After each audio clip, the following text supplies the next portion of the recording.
Thank you for tuning in to the Natty News Daily podcast. This episode is brought to you in part by our sponsor, Core Nutritionals. You can check out corenutritionals.com for all your supplement needs and use code Natty News Daily at checkout to save 20%. Enjoy the episode. All right, welcome back to the Natty News Daily podcast. This man should need no introduction. A legend of natural bodybuilding. If you don't know who he is, shame on you. You should know. But anyways, all things aside, Marshall, welcome to the show. Dan, good to be with you, my friend. Thank you for inviting me on, and always good to talk, bodybuilding, um, you know, uh, training, competing, and anything associated with that, fitness in general. Always a good time. Given your track record, I'm not too surprised that you love talking bodybuilding and training and all that Yeah, yeah, great. absolutely. Yeah, So why don't you give just a quick brief introduction? I know we could talking about your competitive history, we could do an entire podcast covering that. okay. But why don't you give a quick intro, um, where you live, where how long you've been competing, just in case any listeners don't know. But and for myself, the exact numbers and whatnot, maybe Yeah. numbers of shows. Gotcha. Well, Dan, I live in Ashburn, Virginia. For those of you that don't know where that is, that's about 45 minutes west of Washington, D.C. So we call it the DMV area, district, Maryland and Virginia.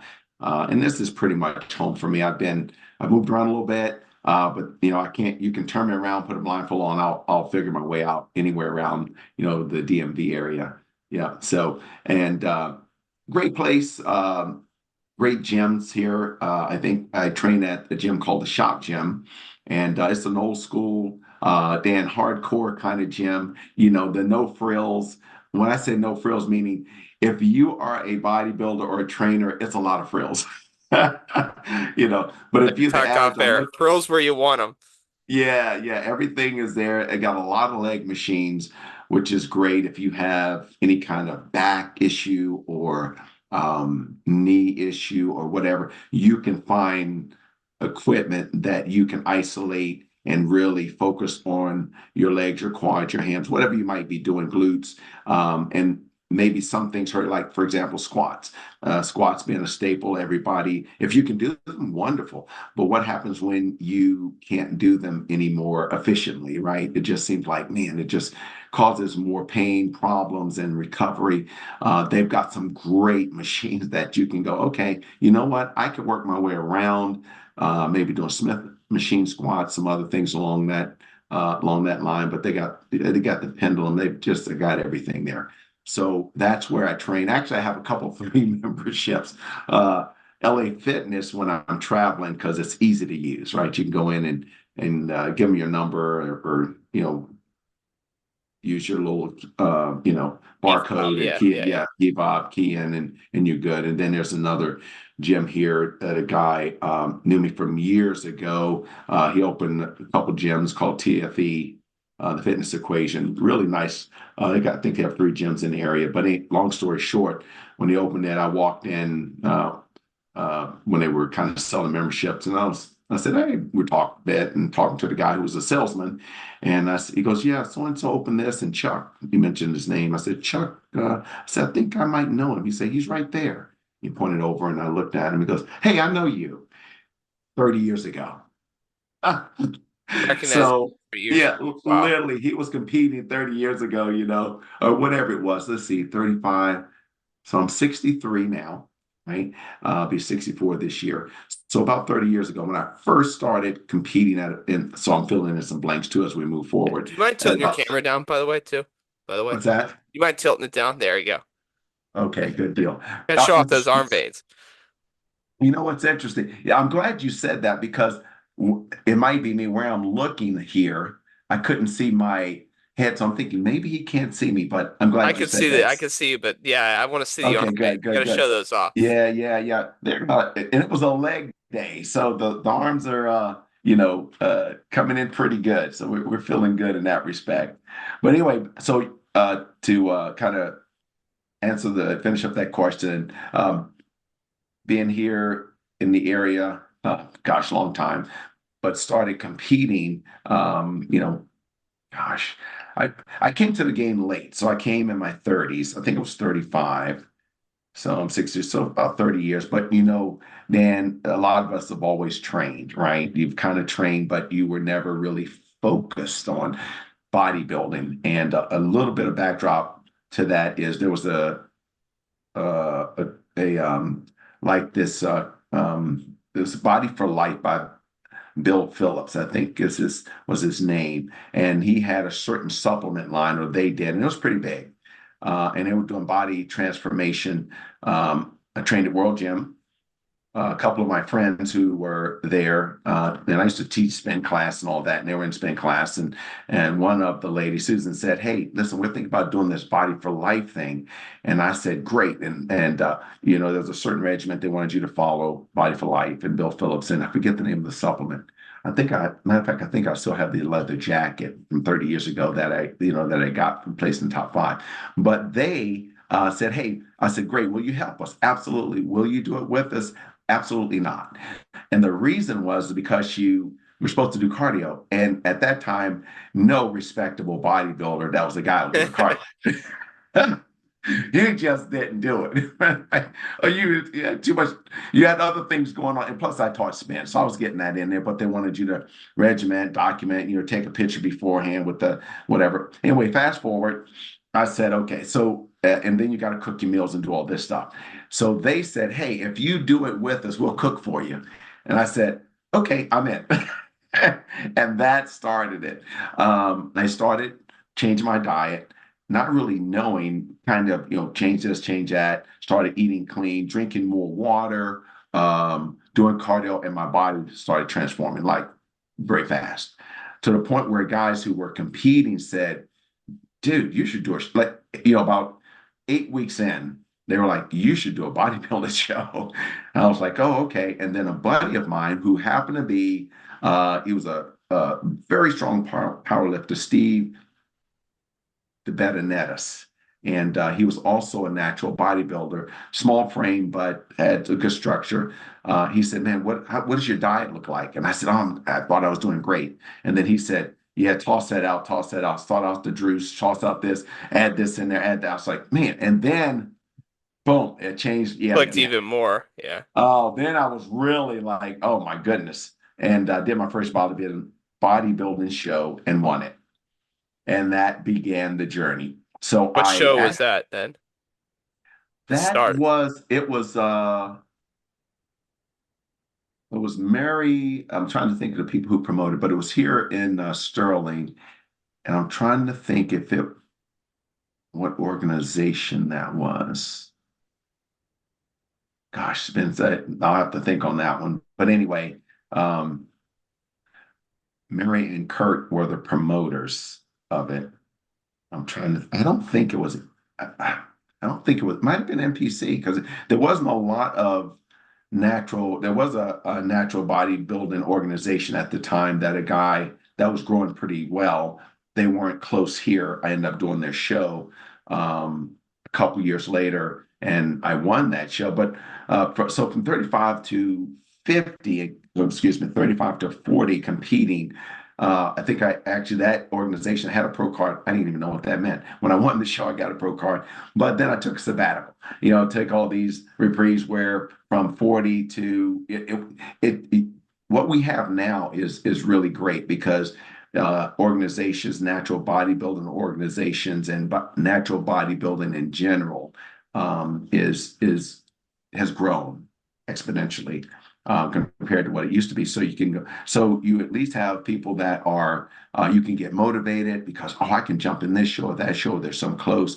At the time, it really wasn't. And I did win NPC Virginia State, but I never had really a desire to do anything synthetic, right?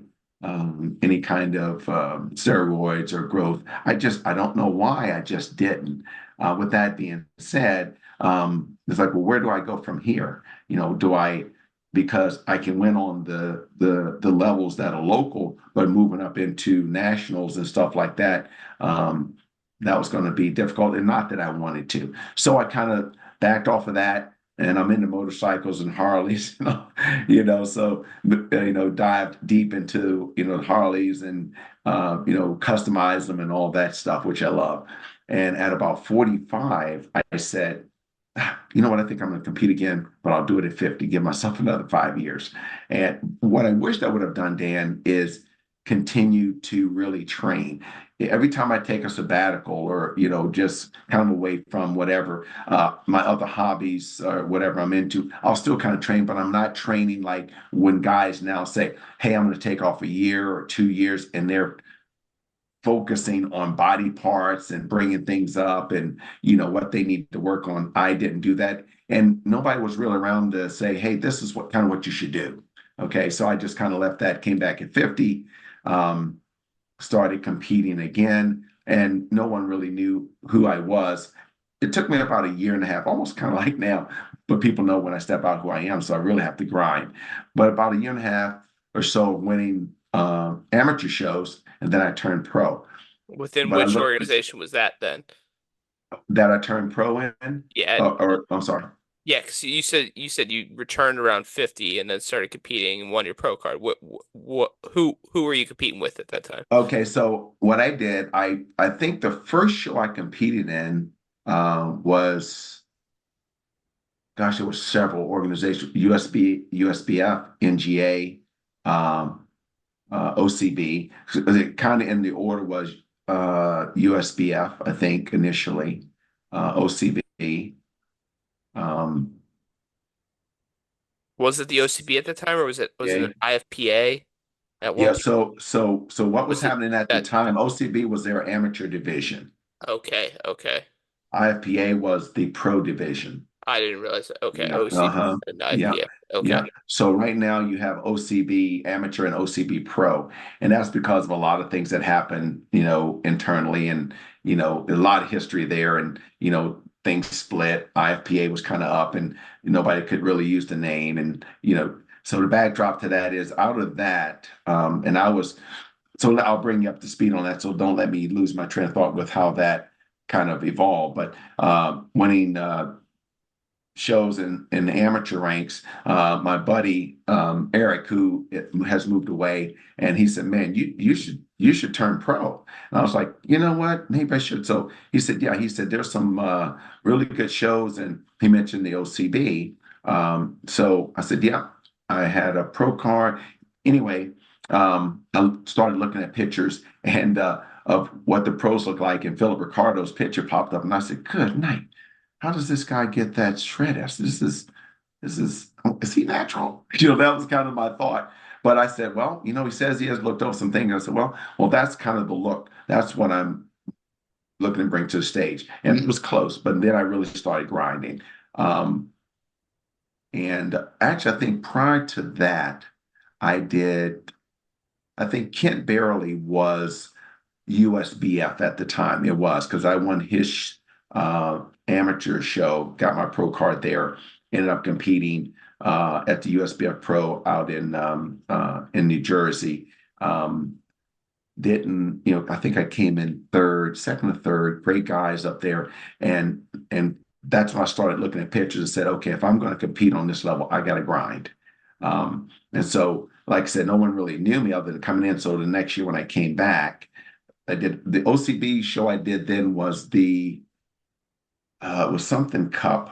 I've got all the Core Nutritional has else. They picked me up and started sponsoring me. But I did it was a show in Richmond. Once again, and then I came back to all those shows the next year and won them just based on, hey, I need to grind and jump back in there. But with that being said, that was an IFPA show. I got my IFPA Pro card from the OCB, started competing IFPA. IFPA was second to none as far as because of the amount of competition that was there, because you had the IFPA and really, other people might say, well, what about these organizations? Some other organizations that I may not be thinking of, but your two primary ones were IFPA and the WNBF. And WNBF was kind of exclusive, meaning they didn't want their athletes to compete anywhere else. They want them to, be loyal to them. IFPA, we just had a lot of great guys, so we didn't care. We were like, you know what? There's so many great guys and gals here. We're just crushing it. And then the WMBF guys said, there's a lot of great guys over there. They started coming over. And then the WMBF said, hey, you know what? And they didn't reciprocate with anybody. Neither did IFPA. You had to win your IFPA card because, you know, no disrespect to anybody, it was a level that if you won your card in the IFPA, right, and in the amateur shows, typically you would be able to compete on any level anywhere because there were just so many guys and they were bringing it. But the WMBF said, hey, we'll reciprocate. So if you guys are competing over there, we'll allow you to compete in the WMBF. So then I compete in WMBF, pro card as a result of having an IFPA card. But after a while, some things happen, politics within internal turmoil, and different names. God rest his soul, Matt Shepley, primary guy that started everything, OCB, IFPA, and then some guys that joined. And then when that separated, there was a couple organizations that fed into that. In the IFPA, there was the OCB, and there was the NANBF. NANBF is big. Fred Roulette was the president, and they're more West Kansas Midwest, City. yeah. Midwest. And they had a huge amateur. I mean, they were pulling in, tough competition. So they were feeding. You had the OCB, and you had NANBF feeding into the IFPA. So it was a strong, very competitive organization. Like I said, no disrespect to any other organization, it just was. And anyone will tell you that.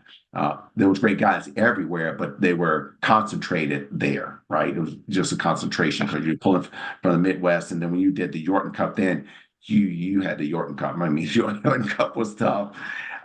So when they ended up splitting, kind of going in different directions, I won't go into details, who was going to get the IFPA name, and nobody, Matt said, hey, I'm not releasing it, and they wanted it. So it came to OCB Pros. And then NANBF, there was another organization called the IPA, which I think now is coming back to be an amateur show.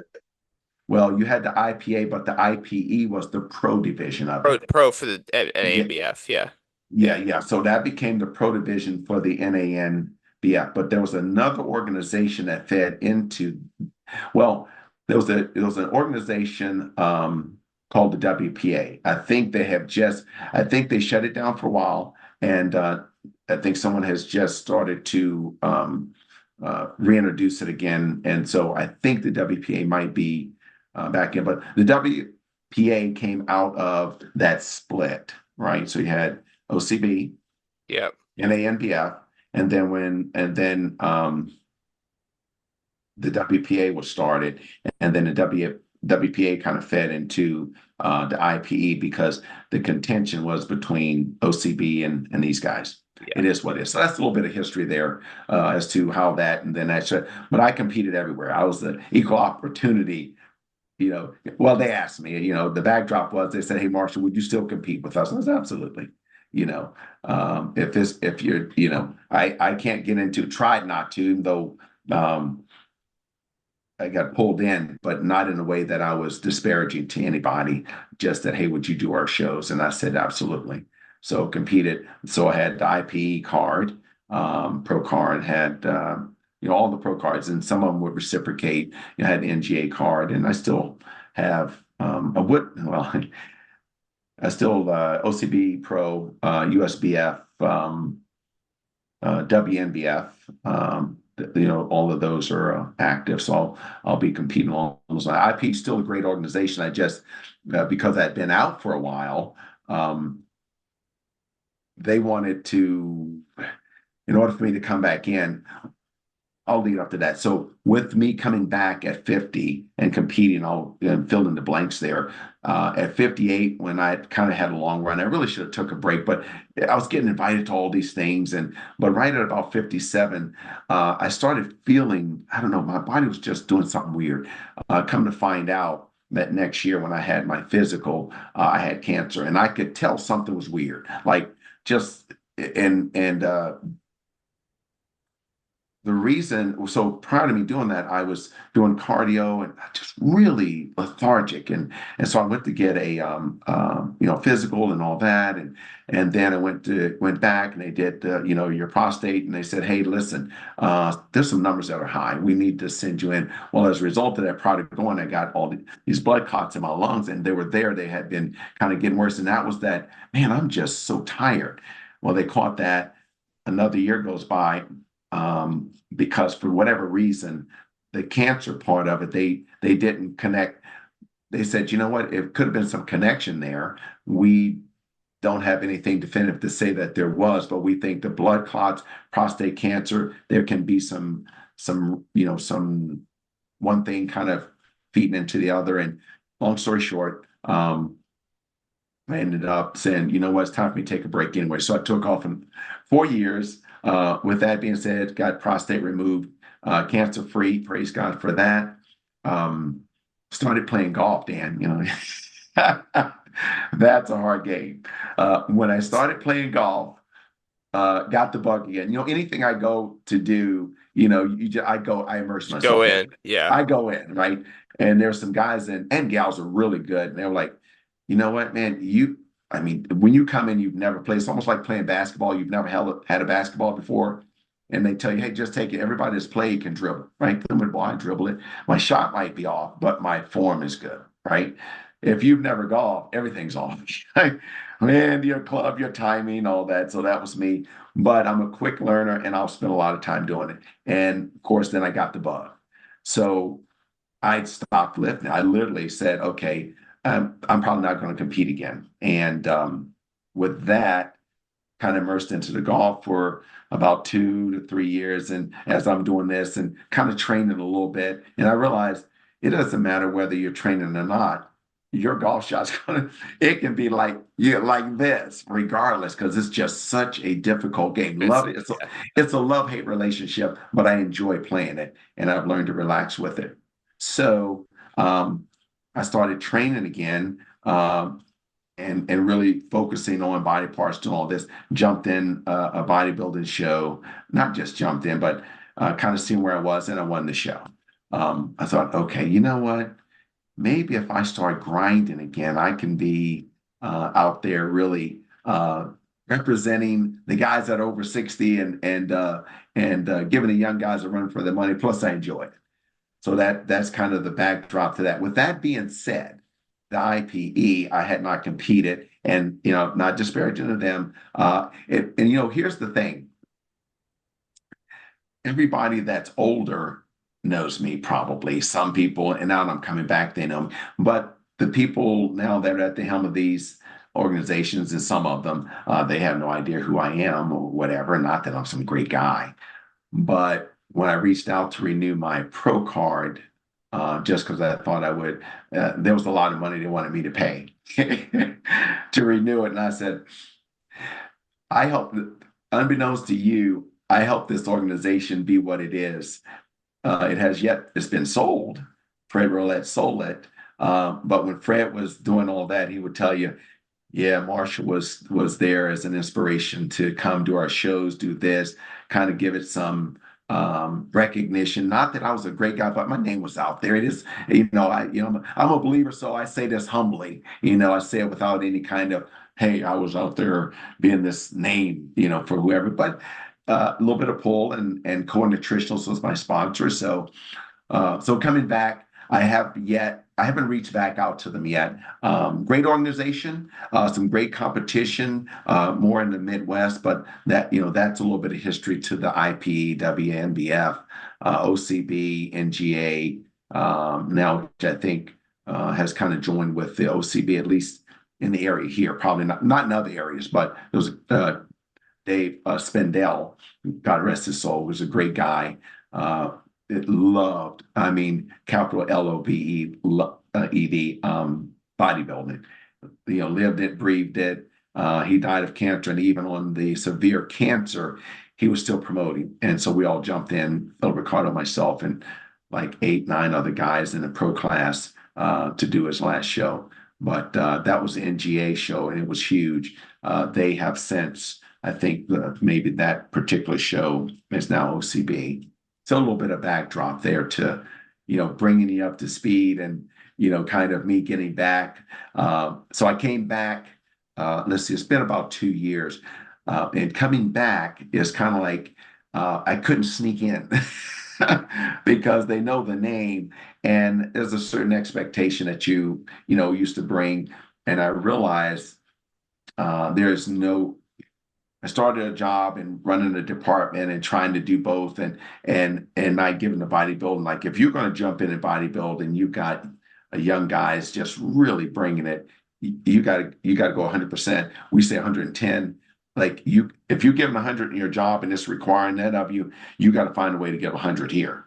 If you want to be in that upper echelon of being your best, I don't care what anyone else looks like. I need to bring my best. And along the way, I realized, didn't quite do that. And I had to change some things. I realized also, Dan, that my body has changed. Yes, I'm older and my body is responding very well. But this literally, the last show that I did right before that, I said, okay, you've been kind of not shopping enough. You've been trying to substitute this for that. That's it. Marshall, we drop the hammer, protein goes back up. We change this, no more the grab a bar because you're going to be working late and trying to compete. And the body responded again, almost like before when I was back years ago when I said, okay, let me change this, change that. It's like, I got something. So, process of coming back around. Now I'm excited about, okay, we're ready to jump back in. And when I say jump back in, I think being what I think where I need to be to bring my best. Still not there. I can get better each show. And that's the one thing that my body still does. If I can keep the mind focused saying, hey, we're going to do this, the body will then follow.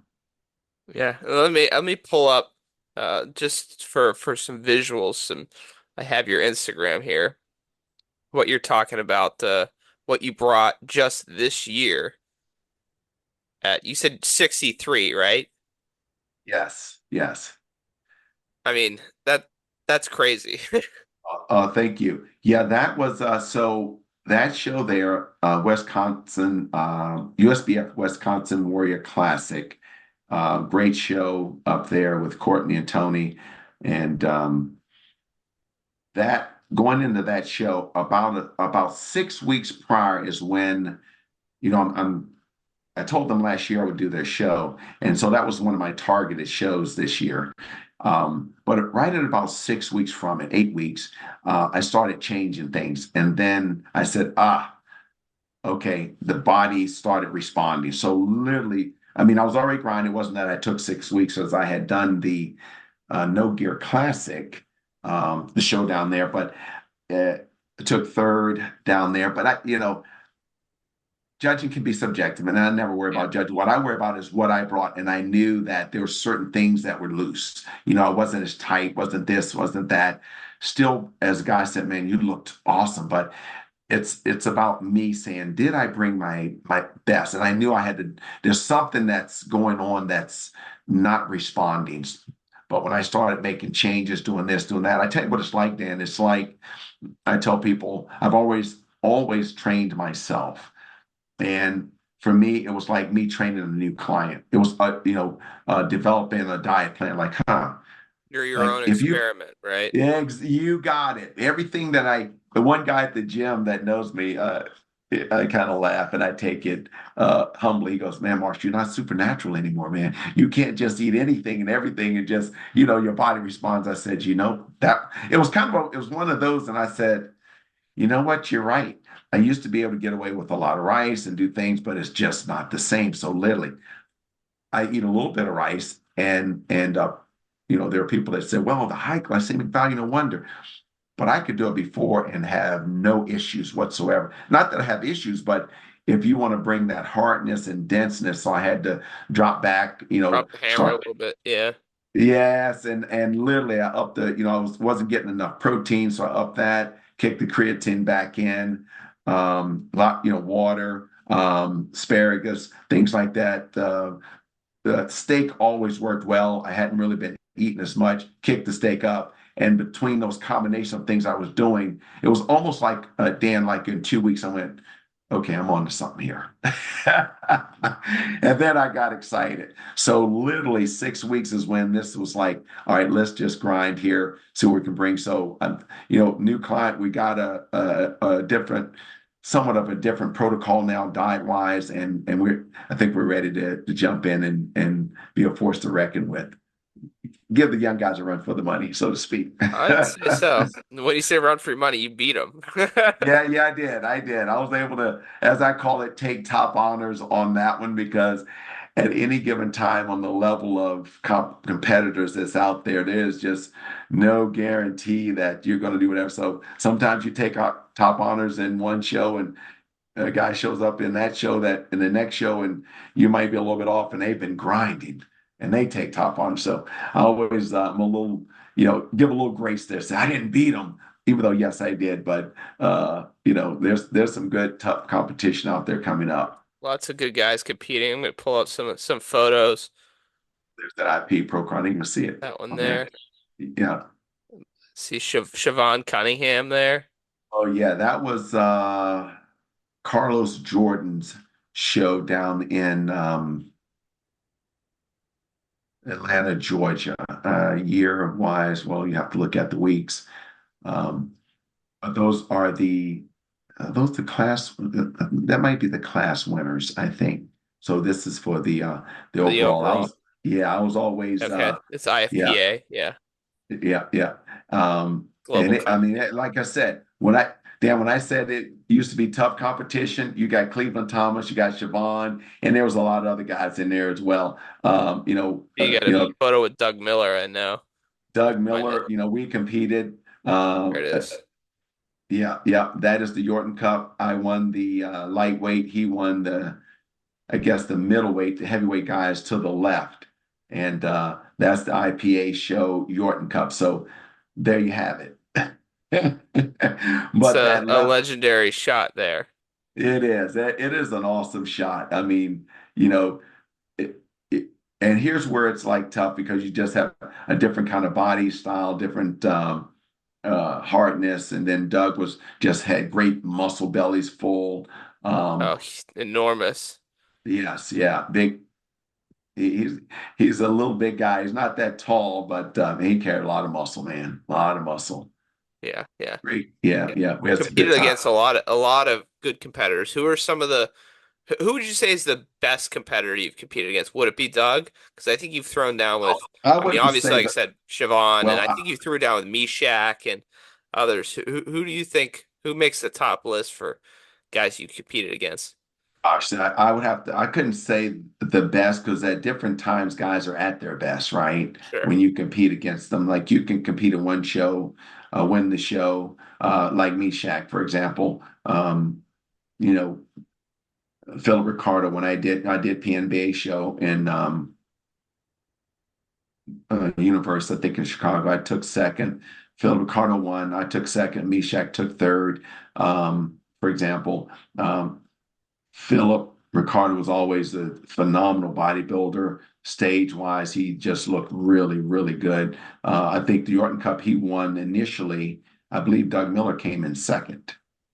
Yeah. So different levels. Now Doug starts really, really, really grinding, but I don't know if they went head to head again. But in this shot, Doug has now put on more size, so he's bringing a different package. So when you say who was the best, and then now fast forward, Mishak, as I took my break for a while, he took off a couple years and really grinded. Last time I saw, last before he's, as he said, retired.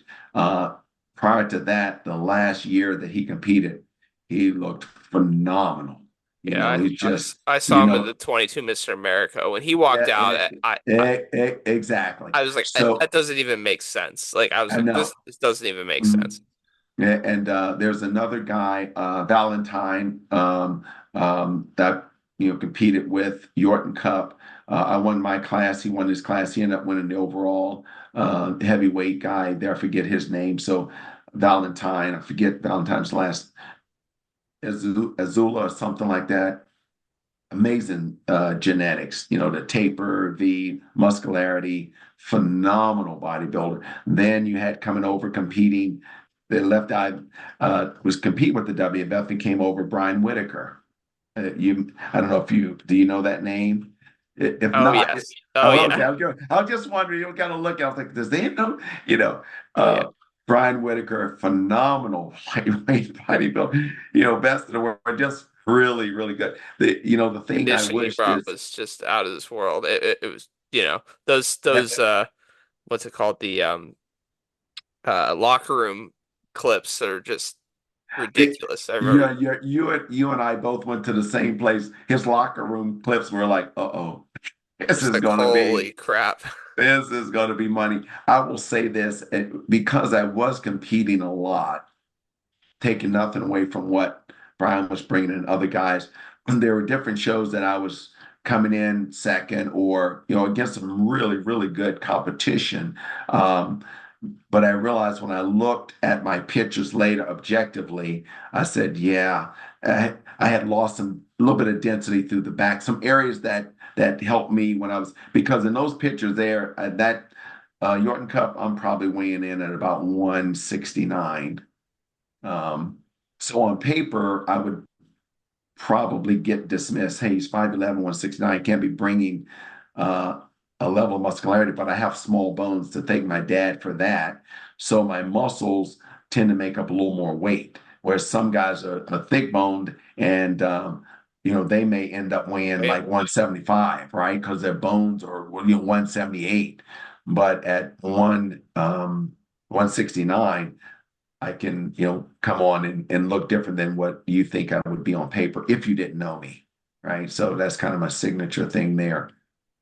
But there is, with that being said, still the weight was about the same, but there was some density that I lost. And I wish when I went against some of the tougher guys, Brian Whitaker being one, that was towards the end. And I used to compete then and do um, good, bad, or indifferent, 6, 7, 8 shows. Because once I was on, I'd just roll right Training. through. Yeah. Yeah, yeah. And then I'd get invited next year. It'd be like, I need to train and take off. And I was, hey, Marshall, will you do our show? And I just loved it. I enjoyed the competition and all that. But with that being said, and I thought, you know what, Dan, at that time I was in my 50s. I thought, well, how much longer are you going to have? Let's just grind it out. And I figure when I get whatever, when it ends, and we'll have a great run. But then I jump back in again. So if I'd have thought about more of a longevity, I probably would have taken off a year. You know what I'm saying? But my years, unfortunately, when I take off, it seems like they turn into 3 or 4, But if I'd have had the mindset up front to say, I'm going to take off a year and train specifically, that would have been better, as far as bringing a level of competition more of, for me, when I say level of competition, what I would consider being even more of my best. It was when you, like, say, look at pictures, and then that last year, I knew something was going on, and that's when I realized, because once they did the numbers where they check your the cancer and where things are, the numbers were high and aggressive. They're like, yeah, we need to do something right now. So I realized, yeah, I must have had it for about a year, somewhere thereabouts. And is that cancer under control? Was it prostate cancer then? Prostate cancer, yeah. So I ended up having the prostate removed and all that, and they got everything, fortunately, and cancer free. And like I said, I kind of thought at that point, it was a friend said, "Man, you should take up golf, right?" And they were at this really nice country club, so I was like, okay, let's try that. Well, actually, the company I worked for, I've since started at another company. It wasn't my intention, but they were bought out and then they changed everything. A lot of the senior guys left.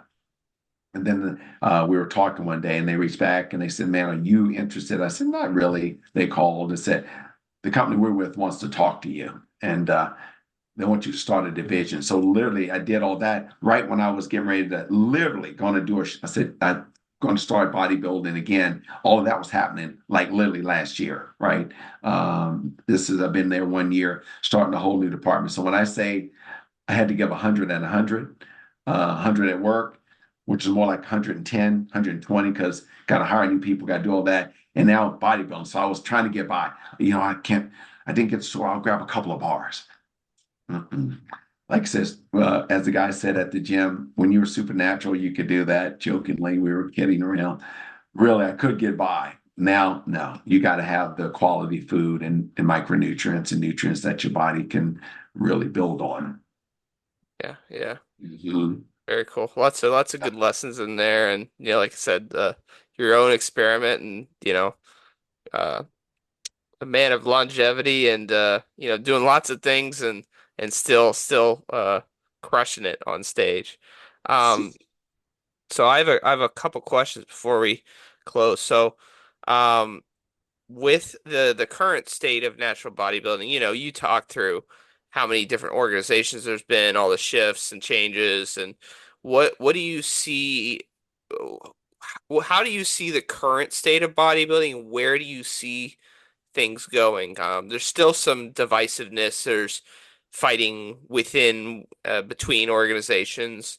The NPC is, trying to get into the natural scene. Like, um, domestically in the United States. They're already doing really well in Canada with the CPA, which there's questions with their testing methodologies and stringency and whatnot, but we won't dive down there. But the NPC seems to have some interest in kind of uh, jumping or putting more weight into the natural scene. Where do you see things going? Where do you see the current state, and where do you see things going? So keep me on track there. So I will say this, I'll just say for NPC at the gym that I train, there's a lot of NPC guys. They're IFBB pros, and I know a lot of them. They've been trying to get me to compete either at the natural or at their master's level. Of course, I don't have a desire to do that. I love natural bodybuilding and all that. They're friends of mine. So, yeah, they're definitely coming up through and pulling in a lot of people, even in the area here. Um, it is what it is.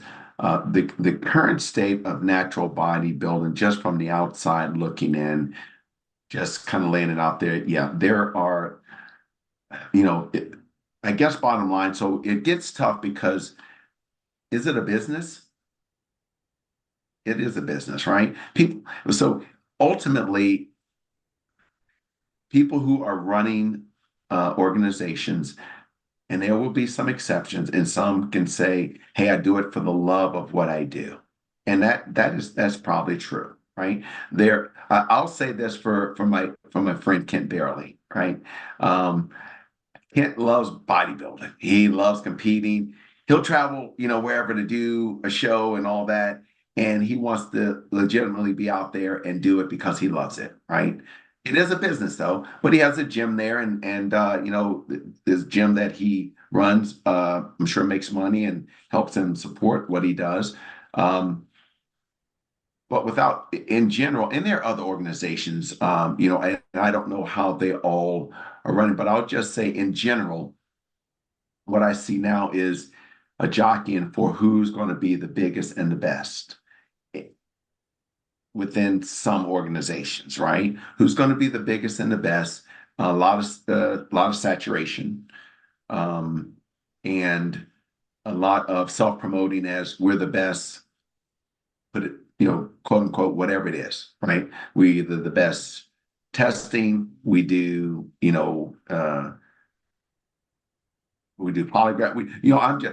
I'm not, like I said, being negative. This is, if you ask me a question and I'm really honest, this is what I see. And so I see that certain organizations want to be able to be that powerhouse to say, hey, we are the best, we are the biggest.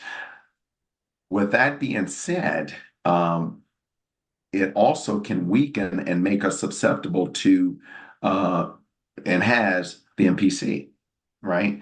Because they're coming up, and if you are trying to jockey for that position, and if you make competitors feel like, hey, if I compete somewhere else, am I going to get penalized?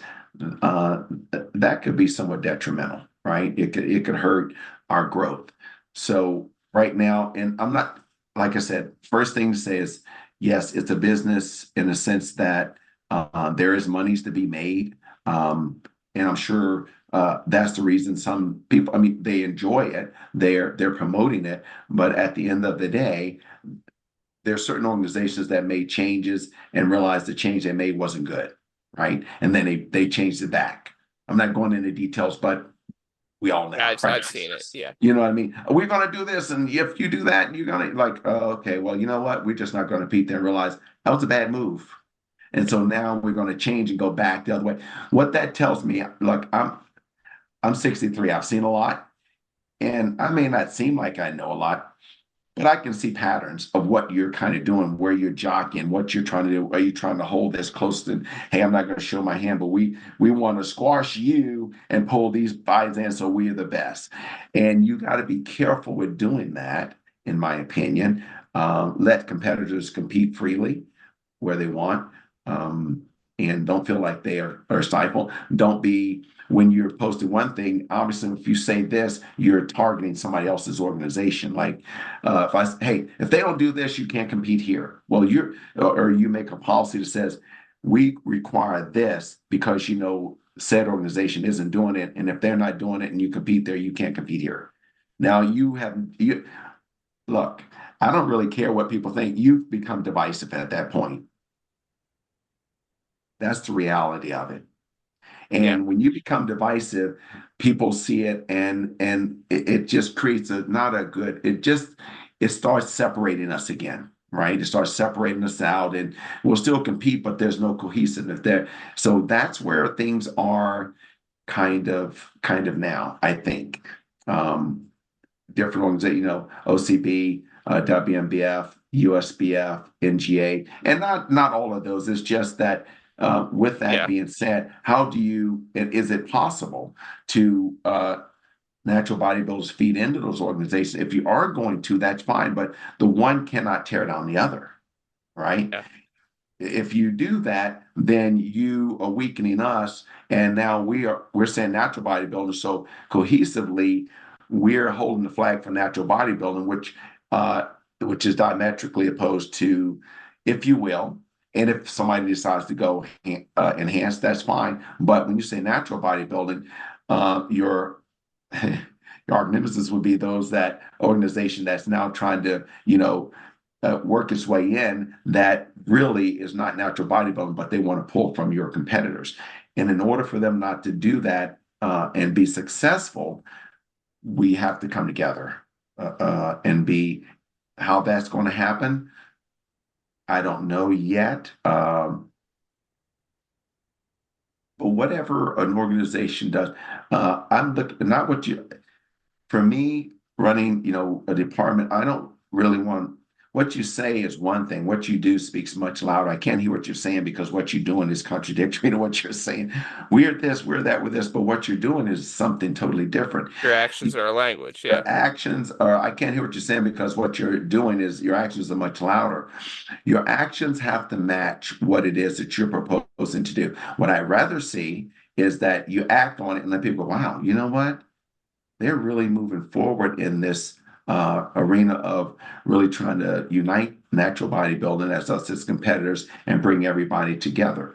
But I guess what happens is, if you feel like you're not going to get your slice of the pie, then you guard your pie, right? Hey, hold on. So there has to be, and that's human nature, right? It's human nature. I mean, we got it in politics, you got it everywhere. So somehow, I guess you'd have to have some kind of body, guys and gals that people trust, that is unbiased and kind of representative of natural bodybuilding as a whole, to be able to speak into, and then those organizations be able to say, okay, within reason, we're going to be able to say, if it's Dan and Marshall and this and that, and like WMBF, Alberto Nunez, and they got several other people now that are representatives within the organization to try to, if you have concerns or whatever, you've got people within the organization, competitors that people trust or feel like, hey, they'd have my best interests at heart, are just going to be neutral, right? Hey, listen, whatever the best is the best, whether the organization thinks it's not, because you've elected us or put us in a position to represent, if you will, competitors, natural bodybuilding. And it has to be something that kind of develops, I think, along those lines. If we want to bring everybody together. But for that to happen, organizations would have to feel like they would feel one represented and that they'd be able to abide by whoever would get put together to say, for the good of this is what we see, right? And then how does that evolve? Not sure yet. Only because you asked, I kind of thought about it, that 30,000-foot view, right? Then to say this would probably be the direction we would have to go. I'll say that, when you start complimenting one organization, sometimes by default, you think you're saying something bad about another organization, right? And I don't mean to do that, but I'll just say this, the USBF with Jack Howson, when I told him I'm getting ready to hit a show here, I got another show coming up in about a week, so this will be my get ready to hit. I'll just put out there the Presidential Cup. By the time this goes live, it might already be. Okay, good. Okay, awesome. So as you said, by the time it goes live, probably will have hit the OCB Presidential Cup down there. When I was talking and when I did USBF show that you showed, I won.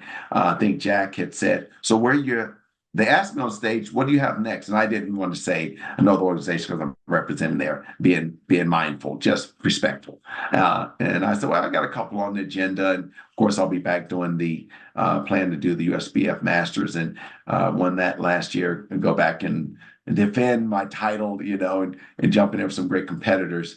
But when I came off and Jack said, "So where you headed?" I said, "Well, I'm actually going to probably hit the OCB." He goes, "Oh, okay, that's great. Sounds good." He said, Marshall, we have no problem." I said, "I know, Jack. I know." Jack's a great guy in that way. Yeah. He's a great guy. And listen, I got to put credit out there where credit is due. And that's not saying somebody else isn't. I'm just saying, don't tell me what you are going to do and how great you are. Show me. Right? Yeah. That is something, you know what I'm saying? And they've always rolled out, like I said, I'm not negating anyone else. Their shows have they've just had this sense of, hey, we just want you to be here, enjoy, and we're here for you. That's the feeling I get. I'm not saying I don't get that anywhere else. I'm just saying that's what levels up natural bodybuilding. Yeah. Yes, yeah. That's what we need throughout, right? That's what we need throughout. And, like I said, other people, some of the smaller organizations, I tossed out, Kent Barely will be competing against each other. Kent, get ready, brother. We're about to throw down. Maybe we'll have already thrown down. But, Kent just goes in there and he is he wants, like he said on his podcast, I want to unite. So he's out there competing in the OCB. He competes everywhere. Everywhere.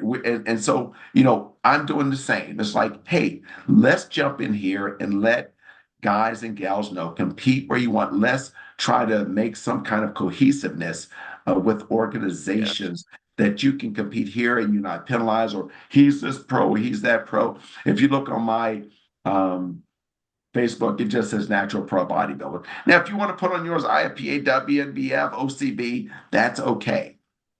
That's fine. I think my little picture up there says USBF only because we were doing some kind of promotion. They were doing a promotional thing. Say, Marshall, we're doing this and put your picture in it and all that, and it's great. And I thought, oh, that's a really nice picture. So I kept it. But with that being said, it doesn't give me any allegiance. That my allegiance, if you will, as far as in the natural, allegiance always to the Lord Jesus Christ, but in the natural realm, my allegiance is to competitors and natural bodybuilding as a whole, regardless of the name, right? But if there are names that seem to be making a move in a direction that I think is positive, I think we need to look at it and go, you know what, this is a good thing. Like as a whole, let's everybody kind of look at this and not say, well, we're doing this to just say that organization is bad. It's like, well, no, I competed there. I can tell you without a shadow of a doubt, one of the best. They do this, they do that. Not to say that others aren't, because I had a great show. I've done Nancy Andrews' show, WMF. She's great. up there. They're more north, so headed up there. So great shows that are out there. It's just that, but they've been around a long time. OCB has been around a long time. USBF has been around a long time, but I think me coming back, I didn't. It was somebody else initially. I think Jack has taken over, and I don't know how long ago, but he certainly has changed things. And then you've had several other organizations kind of join in, Yeah, they right? got bought. They bought Natty Revolution. Yeah. Yeah, Natty Revolution. So I think they were the show I just did in Wisconsin with Courtney Tony Spaeth. Court. Yeah, because they Yeah. originally ran the Natty Revolution. Yes. Okay. That's what it was. That's what it was. So I wasn't as familiar. I don't know if I ever competed when that came about. It may have been, when I was competing, then took a break. Maybe that's when they were. I just can't remember. But so they've come aboard. They're great people, by the way. They are. Yeah. Sony and Courtney. Had them on the They're podcast. Yeah, they're awesome. And oh, Courtney's an yeah. incredible competitor too. Oh my gosh. Yeah, she's just she works hard, trains hard, but her genetics are insane. Yeah. One Look, that Courtney, IFBB Pro Card. Courtney, I'm not saying that you're not a hard trainer. You probably work for everything, but I'm looking at the insertion and your shoulders and all those things. Yeah. If some women can work forever, and if they're not, unless they are enhanced, they are just not going to bring that level. There's some great women competitors out there, but hey, listen, she just has that genetic kind of makeup, got the that hard frame work. for figure. Yeah, the That's frame. Yes, crazy. yes. Well, she won that IFBB Pro Card and beat people on the sauce. So that says something. So Well, with that being said, now we're talking about Courtney. I think she just recently said that the overall where she got a pro card, there were two people that it gave two pro cards. The one person that actually won one, there was only a 1 point difference. wow. 1 point difference. She got the scorecard. I think she just mentioned that like in the last few weeks. She says, "Oh my gosh, by the way, it was 1 point difference between me actually winning, which is And the overall. phenomenal, That's taking the wild. overall." Yeah. Taking the overall. So yeah, Yeah. she's great. But yeah, so to say that bringing them aboard, and that's what you're going to have to do. You're going to have to bring in like minds where we said, hey, we want to join, we want to grow, we see what you're doing, we feel like you are going to be fair. So let's join forces and let's be the best we can be. Not that we are trying to be the best to take over anything, because here's what I say. If the fire is big enough, people will come. You don't have to go, we're just go to what is going on over there, Dan. Dan goes, I don't know, man. We need to go check it out. We need to go Let's check it go. out. Yeah. So that's kind of my, like I said, that's not, that's kind of my philosophy. It's like, hey, build it and they'll come. Don't say you're building it and you're the best. And I'm going, just build it. It's words. Build Yeah, it. build it and Yeah. actually show it. Yeah. Build it, show it, and you can say, well, we are. But if you keep telling me how great you are, then I don't need to tell you how great I am. When I hit the stage, you decide from yourself whether, man, he's bringing it. Man, I don't need to say, well, I should have won. When I hit that, whether I lose, win, or draw, whatever it is, those that are out there go, dude, we don't really care what they placed you. You won the show. Yeah. I don't need to go out and say, I should have won and you did that and the judges were off and that and I can show you all the pictures and I showed the pictures where I was the best and they're not my point, underpinning my point is this. Okay, maybe I should have, maybe I didn't bring my best. Let me speak for myself when I hit the stage again. I don't need to say how I should have, would have, could have. I let those out there go, that guy should have won. Yeah. Yeah. And you know what? You can walk away with that. Never, don't toot your own horn. Let somebody else toot it for you, but be humble even when they do that, So that's kind of my philosophy. Yeah. And I think that's a great way to wrap this up. I want to ask you one more question. Will you be at the Mr. America? Mr. America, I don't know if I'm going to be there this year. I might. I hope you are. Last year I did it, and I'll be honest. I can pull your leg. I wasn't quite ready. Look, I never like to make excuses. I felt I was good. I didn't quite get pulled into the mix. And this doesn't. I'll tell you how things work when you talk about from show to show, if you will. I think I placed third or fourth in the class. I thought I should have been higher. I never got moved next to the other guys. That's okay. I'm just giving you my thought process. And you're emotional when you're doing it. And I thought, but I'll give you a play. And this is doesn't say Eric, who won his class in the Masters and ended up winning, the overall in the Masters and all that. Literally, when I came off of that, I had 2 or 3 weeks before the USBF Masters. I looked at things and started grinding. I said, okay, these are areas that I see I could have really been better. And I'll say, when we did that show, he won his class, I won my class, and I won the overall because now I had not everybody around me side by side. It was one of those days where I was better that day. Yeah, on the He was day. better. Yeah. That's why I said people take top honors. I hate to say, and I beat him. And he took out top honors there. I took top honors here. So now it's funny you should ask this. Literally today at the gym, somebody said, and we'll get a shout out to Mark. Hey, you gonna do the Mr. America? I said, Do it. now you're the second guy that has Got the said, chip on your shoulder. Do it. I'm going to do the Mr. America. Well, I will tell you this. I'm definitely on to something, and I'm bringing a different package to these shows than what I'll just put that out there. I feel I can be whatever this week I'll be better. I feel 2 weeks from that, 3 weeks from that, a month from now. So, I'm on that kind of that. Oh man, I'm excited because now I've tapped into something. Oh, okay, great. You know what? Let's just go. It doesn't really matter. I don't care who shows up. If I'm on point, I'm good. Wherever I land, I land. But you can walk away and know that you did your best. My only gripe with is myself when I know, Dan, I saw, but I didn't bring my best there for that show. I thought, but I just didn't quite get it. So now it's like, hey, I've tapped into something, the body's responding. I'm giving the work is things have started to kind of work at my job, meaning I've got people in place. I'm not pulled in a million, still pulled, still working hard. But I'm giving it 100 here and 100 here. I think bodybuilding, you got to give it like 100 because you got everything, the diet, what you're eating, rest, training. Yeah.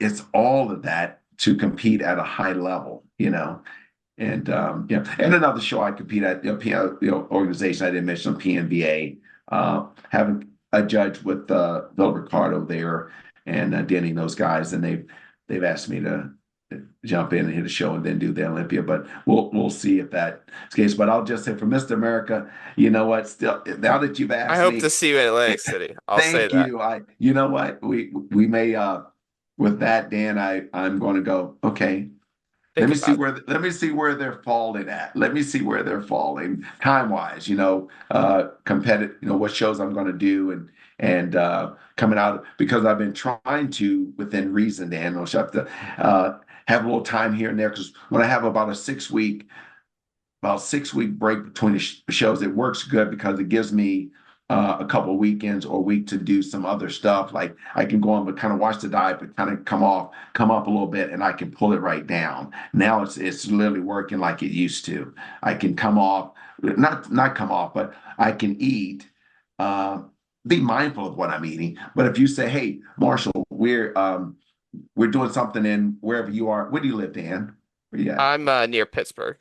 Okay. Hey, listen, we got something going on in Pittsburgh this weekend, blah, blah, blah. Come up and dude, we're do all this and that, and then we're going to have dinner at whatever. I'm going to dinner. I'm going to dinner and I'm going to enjoy steak and I'm going to have the, whatever and all that. I'm not going to be, but I'm mindful of what I'm eating. I'm going to be a little more selective, but I'm not going to be like, I cannot eat that. So if I have 5 weeks between a show, it used to like even less than that. Then once I go, boom, and chart the body responding. So I've already kind of played with that a little bit. I'm like, okay, we got something that's working here now. With that being said, that makes Mr. America. Yeah, I could jump in there. We'll see. I hope to see you there.